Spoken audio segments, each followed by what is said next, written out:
안녕하세요 수험생 여러분, 명작국어 장세희 선생님입니다. 선생님과 함께 2016년 2회 고졸 검정고시 기출문제 함께 풀어보도록 하겠습니다. 기출문제를 풀어보는 게 왜 중요할까요? 이미 시험에 나온 문제들이니까 다시 나오지 않을 것 같은데 왜 풀어봐야 되나 이렇게 생각하는 수험생들도 있을 겁니다. 그런데 이 검정고시 문제 출제를 문제은행식으로 하겠다고 했기 때문에 출제된 문제라 할지라도 출제된 지문이라 할지라도 비슷하게 또 출제가 될 수가 있고요. 그리고 또 무엇보다 중요한 건 어떤 거냐면요. 우리가 아무리 국어와 관련된 내용들, 지식들을 열심히 공부했다 하더라도 그것을 문제에 적용하지 못하면 소용이 없겠죠. 우리가 배운 내용들 그리고 알고 있는 지식들 이런 것들을 어떻게 문제에 적용해야 되는지 기출문제를 통해서 확인할 수가 있습니다.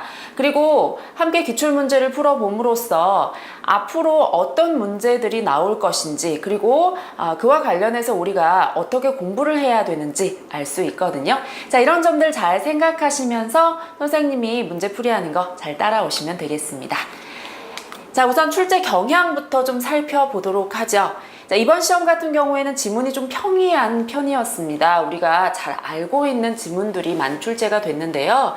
자, 그러나 까다로운 문제들이 있었기 때문에 자, 이런 것들을 좀 신경 써서 봐주셔야겠습니다. 자, 우선 문법부터 살펴보죠. 자, 문법에서는 보기나 지문을 잘 해석하면 문제를 쉽게 풀 수 있는 그런 문제들이 많이 출제되었습니다. 그렇기 때문에 우리가 이 보기에 나와 있는 조건 이런 것들을 잘 확인하는 게 중요하다고 할 수 있겠습니다. 자, 그리고 한글의 창제 원리에 대한 문제가 출제되었는데요.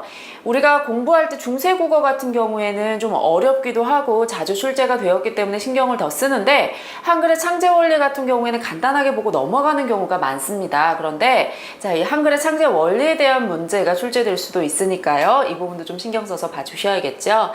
자, 그 다음 작문 같은 경우에는 많이 어려운 편은 아니었지만 고쳐쓰기 문제를 좀 주의해서 보셔야겠습니다. 이 고쳐쓰기 같은 경우에는 문법 지식과 관련 있는 부분도 있기 때문에 자, 이런 것들 주의해서 봐주셔야겠고요. 특히 어휘 잘 점검해 주셔야겠습니다. 자, 그 다음 문학 같은 경우에는 익숙한 작품들이 나왔습니다. 그래서 아는 작품이다. 그래서 좀 문제를 수월하게 풀 수 있지 않을까 이렇게 기대하셨던 수험생들도 있으실 텐데요. 자, 그런데 막상 문제를 보고는 좀 어렵다는 생각이 드셨을 겁니다. 표현 방법에 관한 문제도 그렇고요. 이제 보기를 바탕으로 해석하는 문제도 다소 어려운 편이었습니다. 자, 이런 것들에 대비하려면 어떻게 해야 할까요? 자, 우리가 주요 작품들을 공부할 때에 이 작품의 표현 방법이 어떤 것인지 잘 정리를 해두고 그리고 이 작품과 관련해서 어떤 핵심적인 사항들을 잘 알아두어야 합니다. 특히 이 작품을 뭐 시대적 상황에 따라서 혹은 작가와 관련된 그런 배경 지식을 바탕으로 어떻게 해석해야 되는지 그러한 것들도 좀 알아두시면 좋겠고요. 그리고 표현 방법과 관련된 것들은 어떤 작품에서 어떤 표현 방법이 나왔니? 단순하게 이렇게 물어보는 것이 아니라 다른 예들을 제시하고 그것과 비교하게 하기 때문에 여러 표현 방법들에 대한 배경 지식을 잘 갖추어 두셔야겠습니다. 자, 그 다음 독서 같은 경우에는 맥락을 해석하는 문제들이 많이 출제되었습니다. 그렇기 때문에 전체적인 내용과 관련 지어서 어떤 구절, 어떤 문장이 갖는 의미 같은 것들 혹은 어떤 단어가 갖는 의미 이런 것들을 잘 확인하셔야겠습니다. 이것은 단지 세부적인 내용을 확인하는 것에서 그치는 것이 아니라 내용 간의 연결 관계를 잘 이해해야 하거든요. 자, 그런 점을 잘 생각하시면서 문제 풀어주시면 되겠습니다. 문법 문제 풀어보겠습니다. 1번 문제 보죠. 기억에서 리을 중 다음 규정에 따르지 않은 표기를 물었습니다. 외래어 표기법에 관한 문제가 나와 있는데요. 외래어 표기법의 경우 사실 많이 출제되지 않았기 때문에 우리가 좀 소홀하게 보는 경우가 있거든요. 그런데 외래어 표기법과 관련된 내용이 그리 복잡하지는 않기 때문에 기본적인 것들만 잘 기억하시면 됩니다. 그리고 또 우리가 평소에 자주 쓰는 말을 어떻게 표기하는지 좀 관심 있게 봐두시면 되거든요. 그리고 여기에서는 이 조건을 잘 이해하시면 문제 푸는데 그리 어려움이 없습니다. 자, 외래어 표기법의 기본 원칙 제3항에 받침에는 기역, 니은, 리을, 미음, 비읍, 시옷, 이응만을 쓴다라고 되어 있는데, 자, 이것과 유사한 게 있죠. 음절의 끝소리 규칙을 떠올리실 수 있을 텐데요.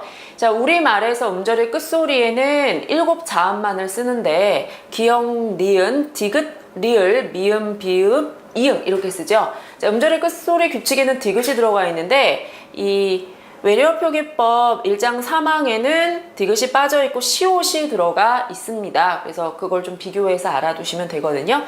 자, 그러면 얘들을 보면서 자, 이걸 한번 좀 적용을 해보도록 하죠. 해번 커피숍 메뉴 이렇게 되어 있는데요. 자, 여기서 우리가 주의해야 될 건 이거죠. 자, 받침에 지금 비읍 쓴 거 확인해 볼 수 있습니다. 커피숍을 자, 이렇게 피읍 받침으로 표기하는 경우가 있는데요. 이렇게 표기하면 안 됩니다.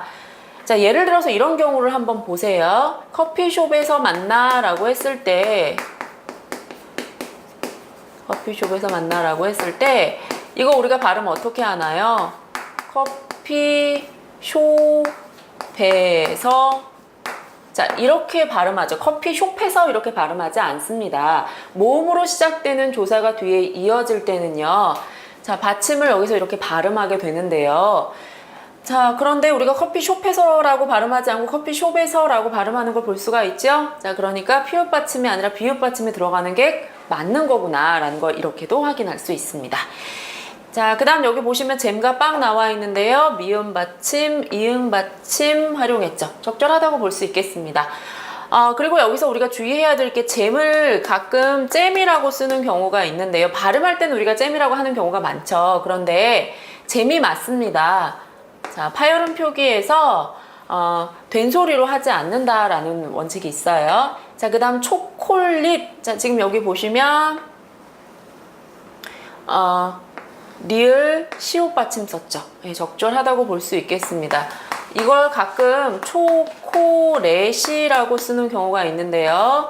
자, 알맞지 않고요. 특히나 뭐 초콜릿 자, 이런 식으로 티읕 받침으로 쓰는 것은 더더욱 적절하지 않습니다. 자, 이런 거는 우리가 평소에 헷갈리기 쉬운 거니까요. 이렇게 쓰는구나 라고 알아두시면 되겠고요.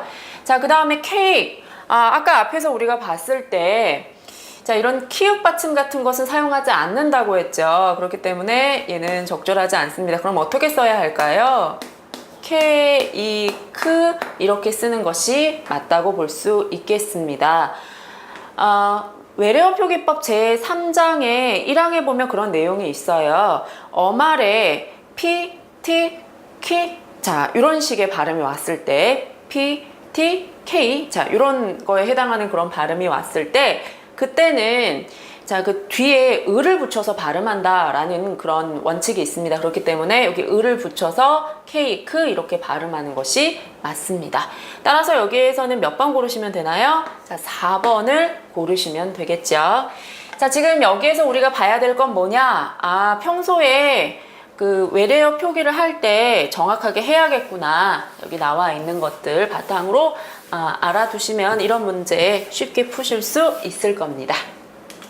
자, 그 다음 2번 문제 함께 보도록 하죠. 자, 지금 여기 훈민정음 해례본 제자해가 나와 있고요. 이걸 통해서 우리가 한글의 창제 원리를 알 수 있는데요.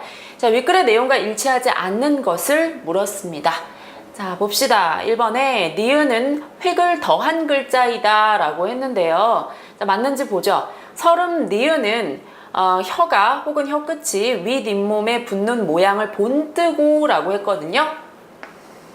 그러니까 얘는 획을 더해서 만든 글자, 즉 가획자가 아니고요. 네. 자, 발음기관의 모양을 본떠서 만든 글자, 상형자라고 볼 수가 있습니다.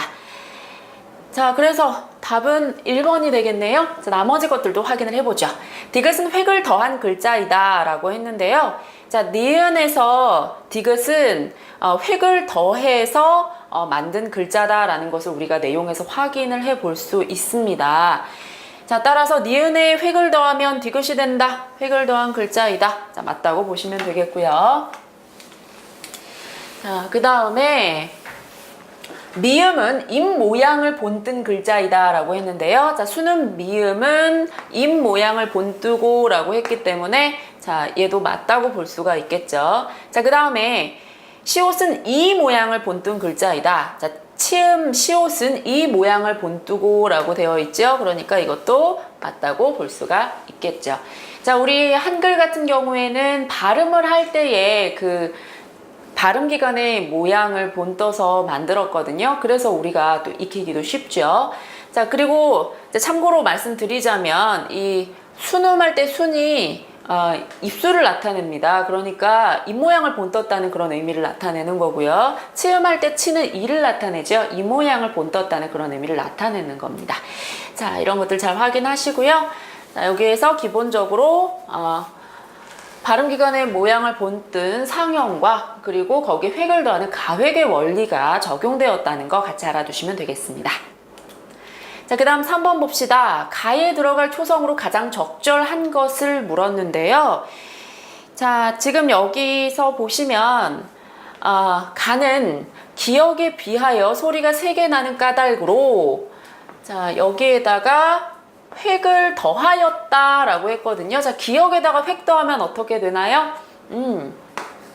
자, 1번을 선택할 수가 있겠죠. 쌍기역 같은 경우에는 기역에다 획을 하나 더한 게 아니고요. 얘는 기역을 나란히 쓴 것이라고 볼 수가 있습니다. 자, 이런 걸 우리가 병서라고 하고요. 자, 그리고 디귿은 지금 기역과 상관이 없죠. 자, 그리고 지금 얘는 뭘까 싶으신 분들도 있을 텐데 중세국어 열심히 공부한 수험생이라면 이거 순경은 비읍이구나 하고 알아보실 수 있을 겁니다. 얘는 지금 아래 위로 썼잖아요. 이런 것은 우리가 연서의 원리를 적용했다 이렇게 이야기를 합니다. 근데 어쨌든 비읍이 기억하고 관련이 없으니까요. 얘는 제외하고 보셔야겠죠. 답 1번을 선택하시면 되겠습니다. 기본적으로 이 한글의 창제 원리와 관련해서는요. 자, 앞에서 이야기했던 상형의 원리, 가획의 원리, 그리고 뭐 병서, 연서 이런 것들을 좀 잘 알아두시면 됩니다. 여기에서는 자음의 원리 위주로 이야기를 했는데요. 모음의 원리에 관한 것도 같이 정리를 해주시면 되겠죠. 자, 기본자를 잘 이해하시고 기본자를 바탕으로 어떻게 글자를 늘려나가는지 잘 보시면 되겠습니다. 자, 이번에는 표준발음법 제4장과 관련된 문제입니다. 다음 규정에 따른 발음으로 옳은 것을 물었습니다. 호받침이나 쌍받침이 모음으로 시작된 조사나 어미, 전미사와 결합되는 경우에 제 음가대로 뒤 음절 첫 소리로 옮겨 발음한다 라고 되어 있는데요. 자, 지금 이런 걸 우리가 연음이라고 합니다. 여기에서 중요한 게 뭐냐? 자, 받침이 있고요. 그 뒤에 조사나 어미, 전미사 이런 것들이 이어지는데 그게 모음으로 시작을 하는 겁니다. 자, 그럴 때에는 제 음가대로 발음을 하면 됩니다. 제 음가대로 뒤 음절 첫 소리로 옮겨서 발음한다. 자, 이 연음 같은 경우에는 음은 변동이라고 할 수는 없습니다. 왜냐하면 본래 있는 소리가 그대로 나는 거니까요.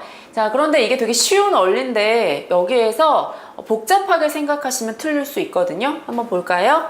잘 있어 이렇게 되어 있는데 자, 이렇게 발음이 될 만한 근거가 있나요? 없죠. 여기에서는 지금 이 쌍시옷을 뒤로 옮겨서 있어 이렇게 발음을 하면 되겠고요. 자, 우리가 꽃을 이런 걸 꽃을 이렇게 발음하는 경우가 있는데요. 자, 이렇게 발음하면 안 됩니다. 꽃을이라고 발음을 해야 맞죠. 왜냐면 여기에는 치읓이 있으니까요. 근데 왜 꽃을이라고 발음을 할까? 자, 사실 꽃 이것을 음절의 끝소리 규칙을 적용해서 읽으면 꽃 이렇게 디귿 받침으로 발음이 되죠. 그런데 우리가 이것을 시옷 받침이 있다고 혼동을 하는 거예요. 그래서 거기에서 이제 연음을 일으켜서 꽃을 이렇게 발음된다고 착각을 하게 되는 거죠. 자, 그런데 지금 이 경우에는 꽃출이라고 발음하는 것이 맞습니다. 자, 그 다음 밭에 간다. 예. 3번 적절하다고 볼 수 있겠습니다. 티읕 받침이 있으니까 티읕으로 발음을 해야겠죠. 얘를 우리가 가끔 밭에 이런 식으로 발음하는 경우가 있는데요. 자, 이거 왜 이렇게 됐을까? 밭이, 자, 이 경우에는 국외음화가 일어나서 밭이 이렇게 발음이 되는 것이 맞습니다. 그런데 여기에는 이가 아니라 애가 나와 있기 때문에 국외음화가 일어날 조건이 아니죠. 그러니까 밭에 이런 식으로 발음하시면 안 되고요. 밭에 이렇게 발음하시는 것이 맞습니다. 자, 그 다음에 비녀를 꽂아라고 되어 있는데, 자, 꼬다 이렇게 발음하면 안 되겠죠. 꽂아 이렇게 발음하는 것이 맞습니다. 여기서 막 음절의 끝소리 규칙 생각해가지고 지읒은 대표음 디귿으로 발음 나고 그 다음에 아가 연결돼서 이렇게 복잡하게 보시면 안 됩니다. 자, 있는 그대로 발음을 하시면 됩니다. 자연스러운 발음을 잘 알고 있다면 사실 쉽게 풀 수 있는 문제거든요. 꼬아서 생각하지 마시고요. 쉽게 생각하시면 되겠습니다.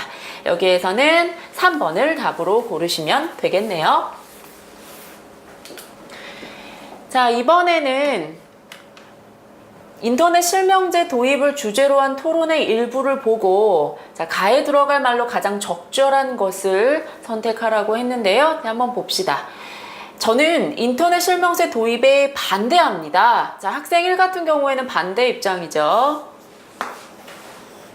인터넷에서 글쓴이의 익명성이 보장되어야 자유로운 표현이 가능하기 때문입니다.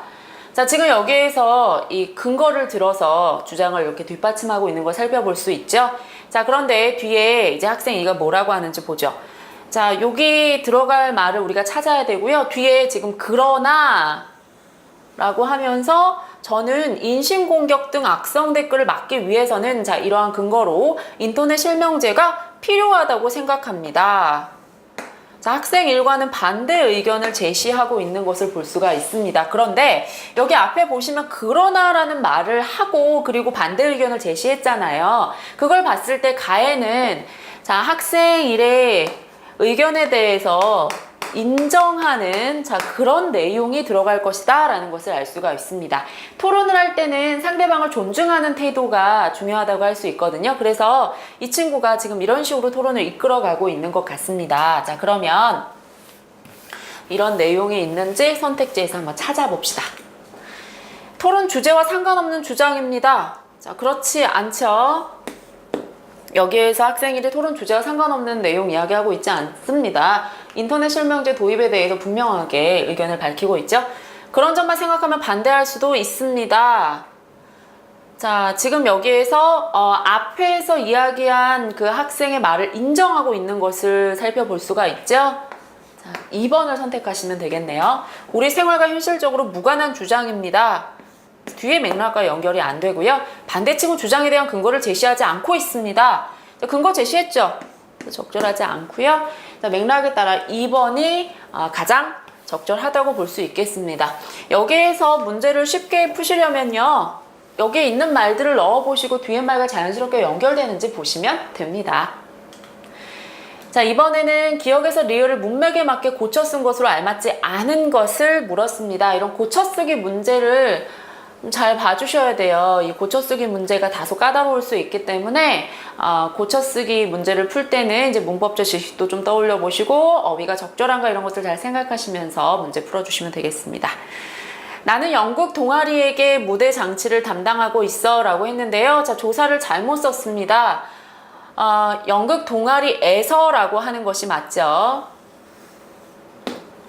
그래서 얘는 잘 고쳤고요. 자, 내 꿈은 배우로서 성공하는 것이었지만, 자, 이 로서 잘 봐주세요. 이게 자주 나오거든요. 자, 로서하고 로서하고 우리가 평소에 쓸 때 좀 헷갈리는 경우가 있죠. 자, 로서는 뭐고, 자, 로서는 뭐냐. 자, 이 로서 같은 경우에는 어떤 자격이나 지위 같은 것을 나타낸다고 볼 수 있겠고요. 로서 같은 경우에는 도구나 수단의 의미를 나타내는 겁니다. 그런데 여기에서 배우로서 성공한다는 것은 도구나 수단의 의미라고 볼 수가 없기 때문에 이렇게 고치면 안 되고요. 그냥 둬야겠죠. 그래서 답은 2번을 선택하시면 되겠습니다. 자, 이거 특히 잘 알아두셔야 돼요. 자, 그리고 나머지 것들도 확인을 해봅시다. 부원들이 공연을 연기하는 모습에 보람을 느껴라고 했는데요.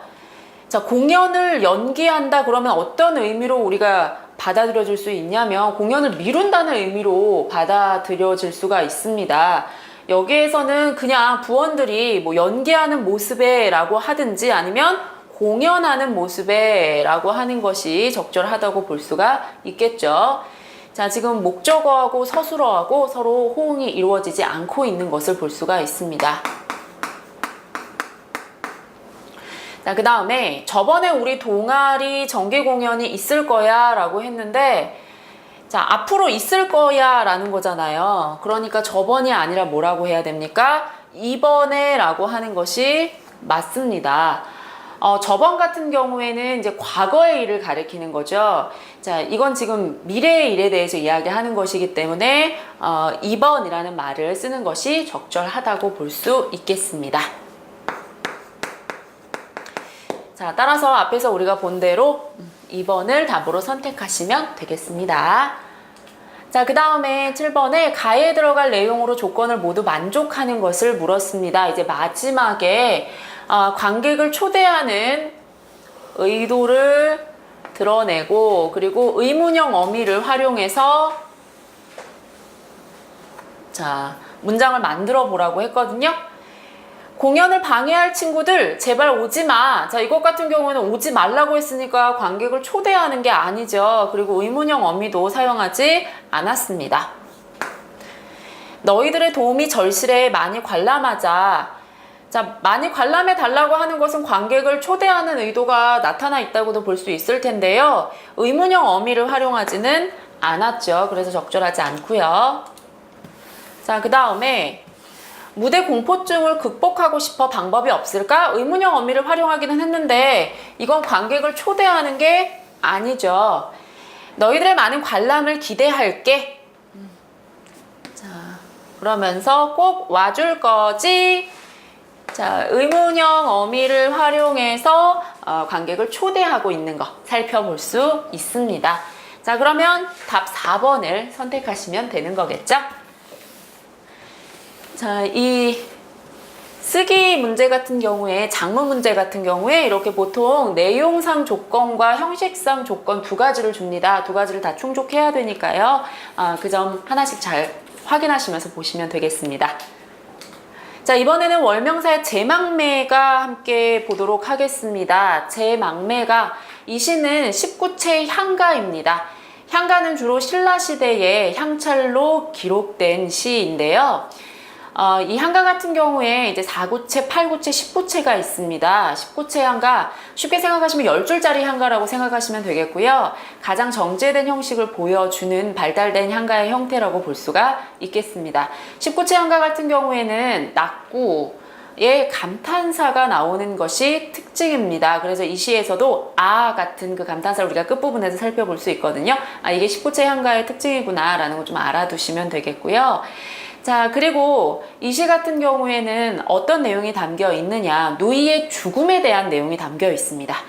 자, 누이가 죽으면 어떨까요? 슬프겠죠. 그런데 그 슬픔을 그냥 드러내는 것이 아니라요, 그 슬픔을 극복하는 모습을 보여주고 있습니다. 어떤 불교적인 신앙 이런 것들로 극복하고 있는데, 자, 누이가 극락에 갔을 거라고 믿는 거죠. 그러면서 나도 극락에 가서 누이를 만날 것이다 라는 그런 믿음으로 이 슬픔을 극복하고 있는 것이 이 시의 특징이라고 할 수가 있겠습니다. 그리고 이제 비유적 표현을 사용해서 어떤 시의 정서라든가 혹은 시적 상황 이런 것들을 잘 표현하고 있다는 게 이 시의 특징이라고 할 수가 있거든요.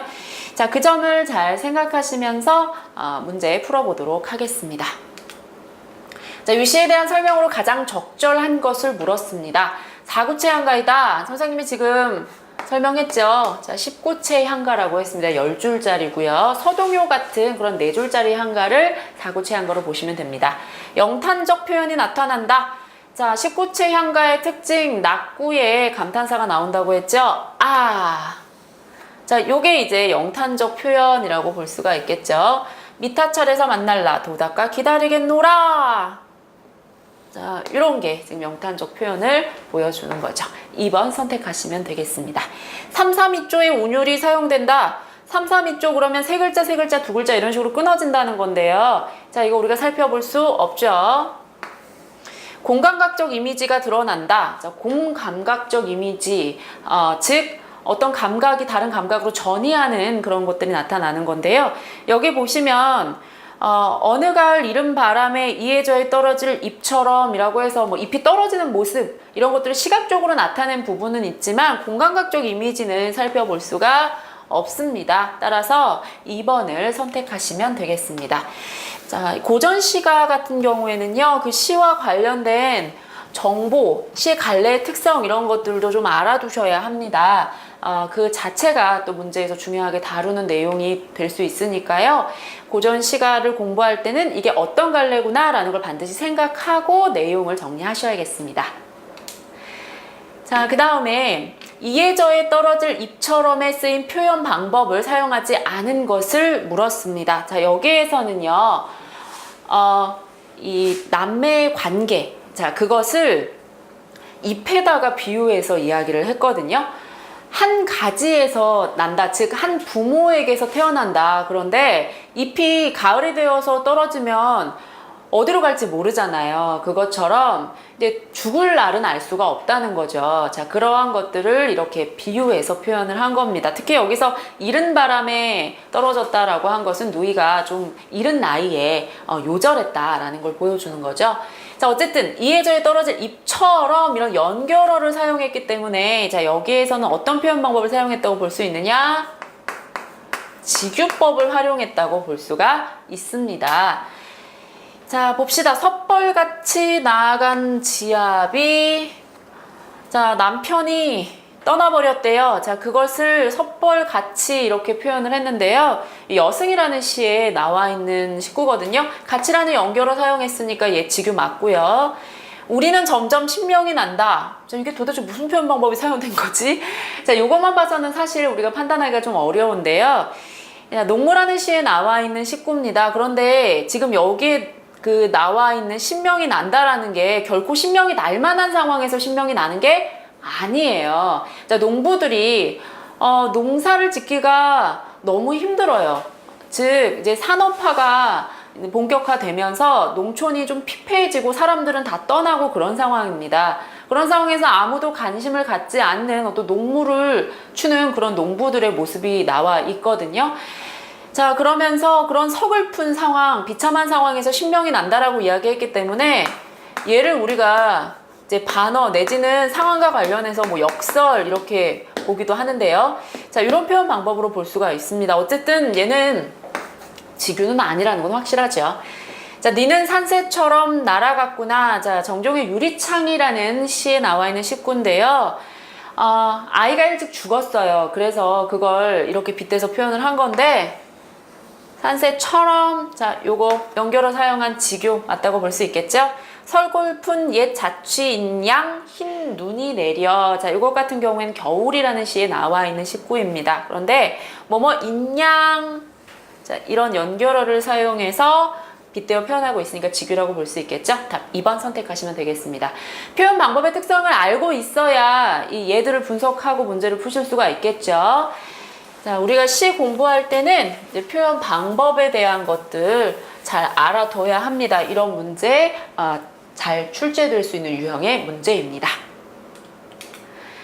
자, 그 다음에 10번에 A에 나타난 화자의 태도로 가장 적절한 것을 물었습니다. 자, 이게 이 시에서 주제를 나타내는 부분이라고 할 수 있을 텐데요.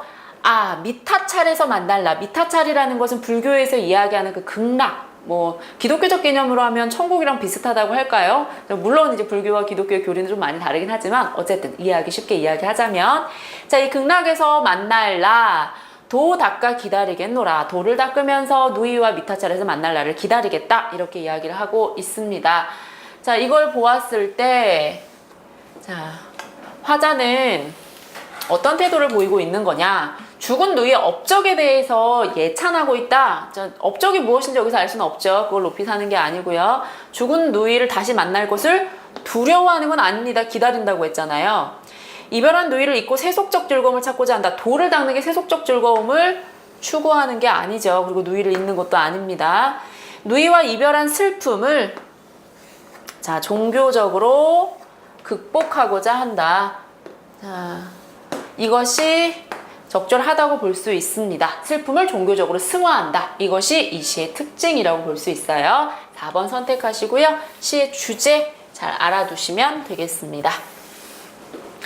자, 사실 이 시에 나와 있는 요 마지막 표현 같은 경우에 우리가 뭐 미타찰이라든가 도닦는다거나 이런 맥락이 뭔지 모르면 아예 문제를 풀 수가 없습니다. 그러니까 평소에 공부할 때 이 시의 주제에 대해서 좀 잘 알아두셔야 문제를 수월하게 풀 수가 있겠죠? 자, 이번에는 윤동주의 서시 살펴보도록 하겠습니다.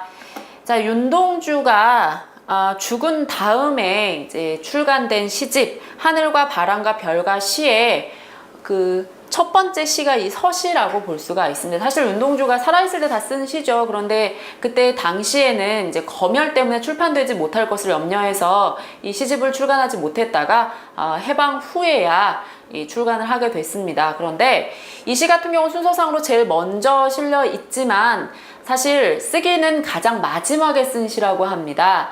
서시라는 것은요, 이제 서문 역할을 하는 시라는 얘기거든요. 윤동주가 시를 통해서 추구하고자 하는 가치를 가장 집약적으로 보여주는 시가 이 서시라고 볼 수가 있습니다. 윤동주 같은 경우에는 일제강점기를 살아가는 지식인으로서 어떤 자기를 성찰하는 모습을 시에서 많이 보여주었는데요. 그래서 윤동주의 시에 보면 부끄러움이라는 정서가 많이 나타나 있는 것을 볼 수가 있습니다. 일제강점기 지식인으로서 나는 과연 깨끗한 삶을 살고 있는가? 나는 과연 지식인으로서의 역할을 제대로 하고 있는가? 그에 대한 고민을 부끄러움이라는 정서로 나타낸 거죠. 그렇다고 해서 윤동주가 뭐 부끄러운 삶을 살아서 그렇다기보다는요, 그만큼 양심의 기준이 높았다고 볼 수가 있겠죠. 자, 그리고 또 이 부끄러움을 넘어서서 어떤 민족을 위한 삶을 살고자 하는 의지, 이런 것들을 또 시를 통해서 보여주고 있습니다. 자, 이런 것들을 잘 생각하시면서 이 서시에 대해서 이해하시고 문제 풀어보시면 되겠습니다. 자, 위시에 대한 설명으로 가장 적절한 것을 물었습니다. 자, 말을 주고받는 형식을 취하고 있다. 자, 여기서 누가 말하면 그에 대해서 누가 대답하고 뭐 이런 형식 나와 있나요? 아니죠. 자, 그 다음에 명사로 끝맺으며 여운을 남기고 있다. 자, 이 시 같은 경우는 문장 형태로 되어 있습니다. 명사로 끝맺지 않았어요. 자, 이런 것들은 괜히 어렵게 생각하지 마시고 단순하게 확인하시면 됩니다. 자, 그 다음 3번에 의지를 표현하는 어미를 사용하고 있다. 자, 어디에 그게 잘 나타나 있냐면 별을 노래하는 마음으로 모든 죽어가는 것을 사랑해야지. 그리고 나한테 주어진 길을 걸어가야겠다. 자, 여기에서 우리가 이 윤동주 시인이 표현하고자 했던 의지를 잘 살펴볼 수 있습니다. 자, 별을 노래하는 마음. 자, 이것이 윤동주 시인이 추구한 것이라고 할 수가 있는데요. 별이라는 것은 어떤 이상적 세계를 이야기한다고 볼 수가 있고요. 이상향. 그 당시에 그 윤동주의 상황에서 이상이라면 어떤 조국의 광복 이런 것들을 생각해 볼 수가 있겠죠. 자, 그것을 노래하는 마음으로 살아갈 것이다. 왜 노래한다고 했을까요? 시를 쓰고 있으니까요. 그리고 모든 죽어가는 것. 자, 이건 뭘까? 죽은 게 아니라 죽어가는 것이니까 살아있는 거예요. 그러니까 모든 살아있는 것을 이야기하는데 이게 죽어가고 있다고 했으니까 살아는 있으나 상당히 비참하고 어려운 처지에 놓여 있는 것이라고 볼 수 있겠죠. 즉, 당시에 그런 게 뭐가 있었을까? 그쵸? 우리나라 사람들이 그런 처지에 놓여 있었겠죠. 자, 우리 민족에 대한 어떤 사랑을 다짐하고 있고요. 그리고 이렇게 사는 삶이 자신에게 주어진 길이라고 믿은 거죠. 그래서 자신의 사명을 다하겠다라는 것을 나한테 주어진 길을 걸어가야겠다, 이렇게 표현을 한 겁니다. 자, 3번 답으로 선택하시면 되겠죠? 후렴구를 삽입하여 운율을 형성하고 있다. 후렴구 없어요. 보통 후렴구가 삽입되면 계속 반복이 되죠. 그런데 그런 부분 찾아볼 수 없습니다. 따라서 답 3번을 선택하시면 되겠어요. 12번 문제 보겠습니다. 보기를 참고할 때 밑줄 친 식구 중 밤과 의미가 가장 유사한 것을 물었는데요. 자, 보기 내용 보죠. 서시는 광복 후 간행된 윤동주의 유고시집 바람과 별과 시에 수록된 작품으로 일제강점기의 억압적 상황 속에서 겪어야 했던 지식인의 고뇌를 노래한 것이다.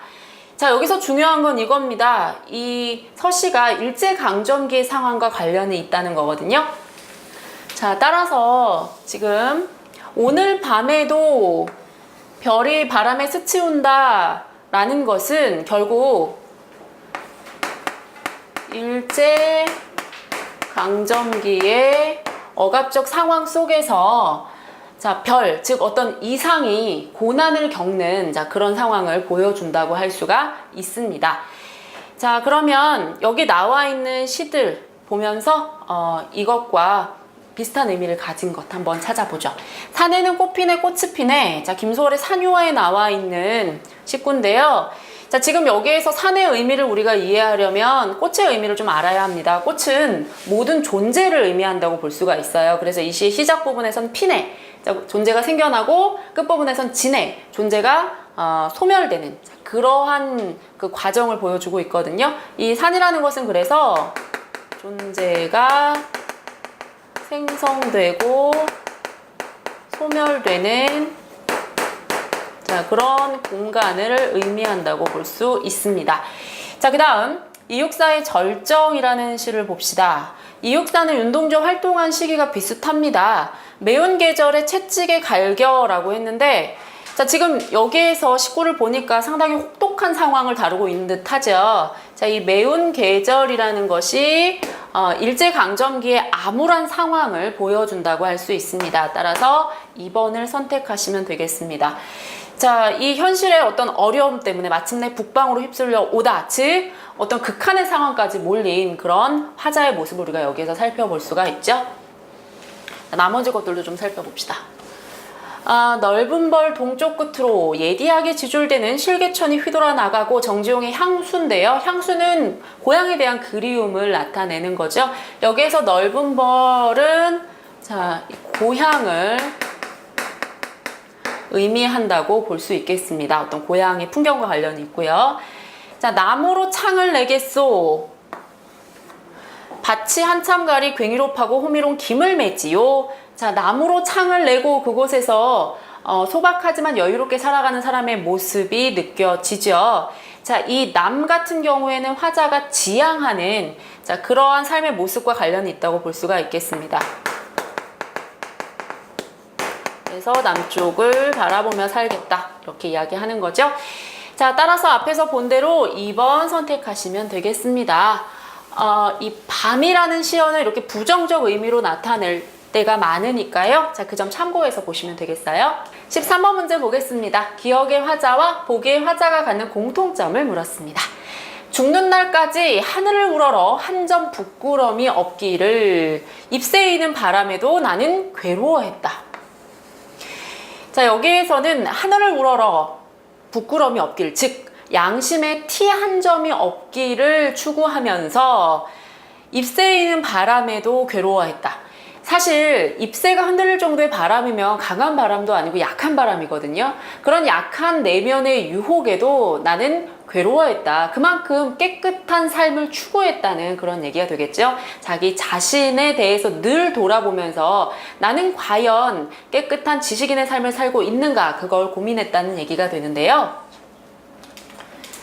자, 지금 보기에는 윤동주의 또 다른 시 참회록이 나와 있습니다. 내일이나 모레나 그 어느 즐거운 날에 나는 또 한 줄의 참회록을 써야 한다. 즉 즐거운 날, 어떤 광복이 이루어졌을 때 그때 나는 참회록, 나를 반성하는 글을 쓰겠다는 거예요. 그때 그 젊은 나이에 왜 그런 부끄러운 고백을 했던가.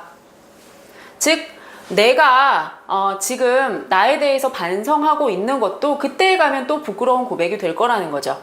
밤이면 밤마다 나의 거울을 손바닥 발바닥으로 닦아보자. 자, 나의 거울이라는 것은 나를 비추는 자, 그런 매개체라고 볼 수가 있겠죠. 자, 나를 비추는 거울을 닦는다는 얘기는 나를 비추어 보면서 내가 티가 없는가라는 것을 살펴보고 내가 깨끗하게 보이게 하기 위해서, 즉 나를 깨끗하게 만들기 위해서 노력하는 것을 여기에서 나타낸다고 볼 수가 있습니다. 즉 자기를 성찰하는 그런 자세를 보여준다고 할 수가 있겠죠. 자, 따라서 자기 자신을 돌아보며 성찰하고 있다. 답 1번 선택하시면 되겠습니다. 윤동주의 시는 기본적으로 자기 반성적, 성찰적 태도가 잘 나타나 있기 때문에 그 점을 잘 생각하시면 되겠고요. 자, 지난 날들을 회상하며 즐거워하고 있다. 이 참회록이라는 시에 내일이나 모레나 어느 즐거운 날에 나는 또 한 줄의 참회록을 써야 한다라는 표현이 있기는 하지만 즐거워하고 있는 건 아니고요. 사명을 완수한 것에 대해서 자랑스러워하고 있다. 그것보다는 현재의 괴로움에 대해서 이야기를 하고 있죠.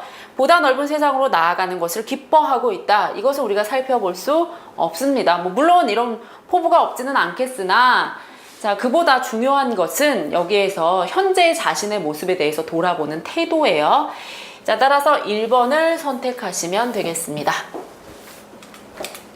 자, 여기까지 해서 시 문제까지 풀어봤습니다. 자, 다음 시간에 긴 글 함께 살펴볼 거고요. 다음 시간도 기대해 주세요.